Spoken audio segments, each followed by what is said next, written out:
జీవితంలో ఒకప్పుడు బాగా బతికి ఇప్పుడు ఆర్థికంగా ఇబ్బందులు పడుతున్నా, మీరు పోగొట్టుకున్నటువంటి ధనకనక వస్తువాహన ప్రాప్తిని సిద్ధింపజేసుకోవాలన్నా, పోగొట్టుకున్న రాజవైభవం మీకు తిరిగి రావాలన్నా కార్తీక మాసంలో 23వ రోజు 108 తులసి దళాలతో విష్ణుమూర్తిని పూజించండి. అంటే లక్ష్మీనారాయణల ఫోటో లేదా శ్రీరాముడు, శ్రీకృష్ణుడు, వెంకటేశ్వర స్వామి, లక్ష్మీ నరసింహస్వామి ఇలా విష్ణు సంబంధమైన ఫోటోకి 23వ రోజు 108 తులసి దళాలతో పూజ చేసి ఆ తర్వాత దేవాలయంలో స్వయం పాకం మీ చేత్తో దానం ఇవ్వండి.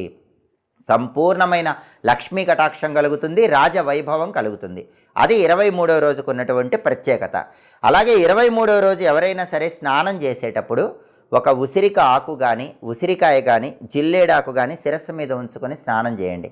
జన్మజన్మల పాపాలన్నీ తొలగింపజేసుకొని సమస్త శుభాలను సిద్ధింపజేసుకోవచ్చు. అలాగే కార్తీక మాసంలో 23వ రోజు నవంబర్ 13 గురువారం వచ్చింది కాబట్టి